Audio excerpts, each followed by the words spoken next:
saya yang perlu kita jaga sekali lagi adalah isi ya dari populisme Islam itu, dan itu adanya di mana? Adanya di parlemen. Jadi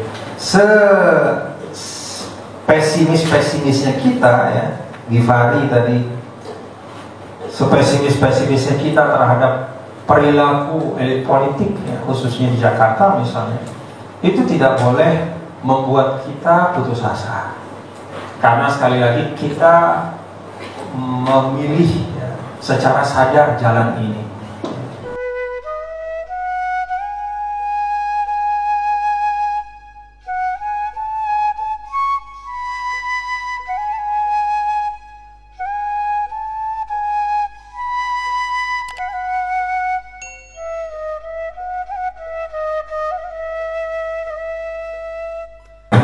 Assalamualaikum warahmatullahi wabarakatuh. Waalaikumsalam. Saya Ari Permadi dari Kota Bumi, Lampung.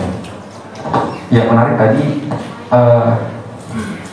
Bapak Gubernur Abang Tuan Guru Bajang ini sangat cerdas menyusun narasi, saya pikir. Jadi menggunakan suatu filosofi atau jurnal dari mana dari Turki. Ya. Sehingga dengan pesan yang mau disampaikan bahwa seolah-olah Bapak ingin mengatakan bahwa populisme Islam itu negatif. Oke, saya akan berangkat dari narasi populisme Islam itu justru sebenarnya sebagai kekuatan yang ada di Indonesia. Pertama, harus kita setujui bahwa Islam sebagai agama dominasi. Oke, kita tidak akan membicarakan perbedaan agama, tetapi Islam sebagai dominasi. Dan hukum dari demokrasi itu sendiri bahwa mana yang paling banyak itu pemenangnya. Bukan juga Islam itu menyengsarakan umat-umat yang berbeda pandangan, tidak. Pembicaraan itu sudah selesai pada Al-Kafirun. Artinya, saya melihat di sini oke, tadi dijelaskan juga ada, betul. Bapak juga menjelaskan tadi sebenarnya tidak negatif ketika ada suatu kepentingan dari Islam yang memang kepentingannya benar-benar untuk umat. Yang ditakutkan adalah ketika populisme Islam dinarasikan kepentingan untuk umat, tetapi faktanya itu justru kepentingan pribadi. Nah, betul. Ini betul yang memang salah. Tapi ini bukan yang harus disalahkan adalah bukan tokoh Islamnya, tetapi orangnya. Islam tidak pernah mengajarkan untuk hal-hal yang seperti itu. Saya pikir itu Bang, kenapa? Karena di HMI gini Bang, di HMI menjunjung tinggi ada dua nilai yang menjadi tujuan HMI. Yang pertama itu nilai-nilai keindonesiaan, dan yang kedua nilai-nilai keislaman. Artinya ketika ada keislaman yang sedang dicarut-marutkan oleh orang yang ingin merusak Islam, maka HMI akan berdiri garda paling depan. Begitupun ketika ada yang mengacak-acak Indonesia. Saya kira itu oke. Satu lagi Bang, yang menarik hari ini adalah negara hari ini seolah-olah memang menyudutkan Islam, sehingga trust masyarakat terhadap negara untuk mengatakan bahwa dia Islam hari ini dia takut. Belum lama di Bandar Lampung itu ada kejadian yang cukup mencekam, ada penusukan Syekh Kalijaga. Barangkali kita semua tahu di sini. Oke, kami sebagai kader himpunan pada saat itu sangat merasa tentu sedih, dan kami mencoba untuk bersama dalam hal ini mencoba memberikan kepercayaan kepada polisi pada saat itu untuk mengungkap siapa sebenarnya dalang. Itu pelakunya sudah ditangkap, sudah ketahuan tuh pelakunya. Tapi yang lucunya kembali adalah hasil dari pemeriksaan itu dinyatakan gila. Ini seolah-olah ada hal yang ingin ditutupi. Tidak lama lagi setelah itu ada stadion yang terbakar.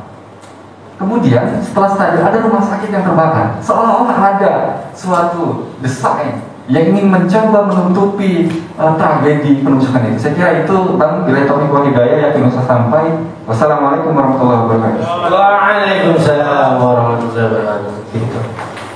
Nah, kemudian yang keempat, nah ini saudara Adinda Ari Permadi. Sebenarnya saya tidak pernah memandang negatif populisme. Saya tidak memandang populisme Islam itu negatif. Insya Allah tidak ada terpersis sedikit pun ya. Saya mengatakan itu sesuatu yang baik dan bahkan secara kategoris dia netral. Nah, bergantung pada narasinya seperti apa. Nah, saya tadi menyebut ilustrasi Turki ya, karena Turki itu agak unik memang dan kita punya bahan yang cukup gitu untuk melihat kok bisa terjadi kayak begini sih pada saat partai Islam memimpin, tapi ternyata yang keluar dari Islam makin banyak, berlipat 3 ya. Dibanding, mohon maaf, ketika misalnya Ataturk yang sangat sekuler dulu misalnya memimpin, tidak terjadi ateisme sebesar sekarang misalnya. Kan kita perlu bertanya juga. Artinya apa? Narasi yang disampaikan ke publik, ruang publik yang diisi itu adalah dengan hal-hal yang tidak menimbulkan kedamaian. Jadi anak-anak muda meninggalkan Islam sekarang apa? Ini apaan sih? Kok bicara tentang agama tapi isunya kebencian semua? Kok isunya tentang kekuasaan saja? Bukan ini yang saya cari. Yang ditinggalkan bukan politiknya, agamanya sekaligus ditinggalkan. Kita nggak mau seperti itu di Indonesia.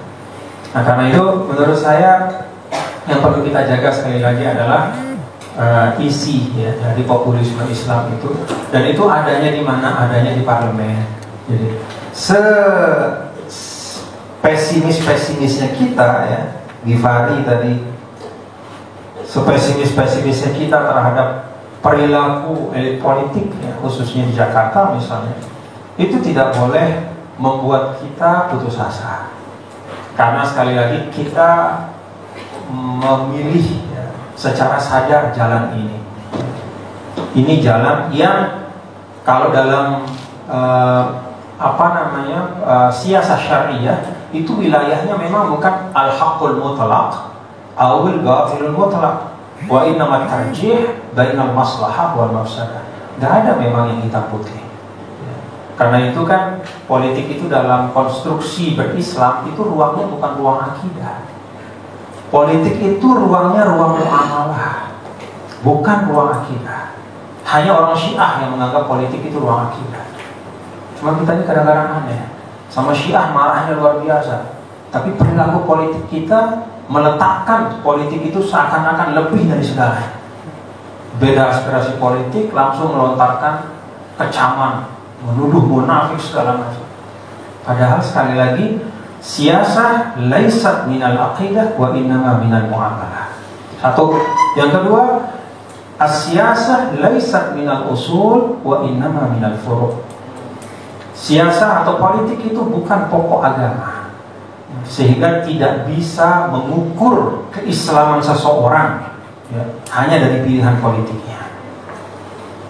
Itu konvensi dalam Ahlus Sunnah. Ini perlu kita baca juga. Ya mohon maaf, kadang-kadang kan kita bicara atas nama Islam, ya, bicara tentang politik Islam, tapi kita nggak tahu otak politik itu dalam Islam kayak apa sih. Kadang-kadang kita letakkan dia di akidah, padahal yang namanya akidah itu kan sawabit, hal yang nggak bisa berubah. Politik sangat dinamis. Jadi politik itu dalam muamalah. Karena dia berada dalam ruang muamalah, maka dimungkinkan ijtihad politik yang beragam. Ya mohon maaf, dalam ritual ibadah saja. Ini kan ada 3 tingkatan nih: akidah, ibadah, ritual, maksudnya muamalah. Dalam ritual ibadah saja ada bagian-bagian yang ditoleransi untuk kita beda. Adik-adik kalau sholat pergi ke Masjidil Haram, itu sholat lihat orang kan ada 4 posisi tangan. Ada yang posisi tangannya di atas nih. Nah, itu berarti dia mazhab Hambali di atas. Bismillahirrahmanirrahim. Ada yang posisi tangannya begini nih. Ini mazhab Syafi'i. Seperti saya misalnya, kita mazhab Syafi'i di Indonesia. Ada yang di bawah pusar itu mazhab Hanafi. Ya. Hambali, Syafi'i, Hanafi. Ada yang lepas tangannya, itu Maliki. Jadi kalau Masjidil Haram itu jangan kita marah, Allahu Akbar. Jangan tangannya orang diangkat, Pak, sedekap dong. Ya, makin gitu. Atau wow akbar gitu kan. Turunin dikit, Pak, nggak bisa begitu. Itu dalam ranah ritual. Ada bagian-bagian yang bahkan ditolerir. Kok dalam muamalah dan bagian kecil dari muamalah itu namanya siasat atau politik, kok kita tidak bisa menampakkan wajah Islam untuk saling berlapang dada? Makanya saya sebenarnya orang yang tidak terlalu mementingkan istilah umat Islam harus punya satu partai, enggak mesti kok. Yang penting narasinya satu. Umat Islam harus punya organisasi satu, enggak usah lah. Masuk kemana-mana seperti Nabi Yakub kan. Ya bunayya dkhulu min abwabin mutafarriqah. Anak-anakku, cari Yusuf, masuklah dari pintu-pintu yang berbeda. Jadi keragaman jalan itu kadang adalah keharusan dan keniscayaan, termasuk untuk Indonesia yang plural seperti ini.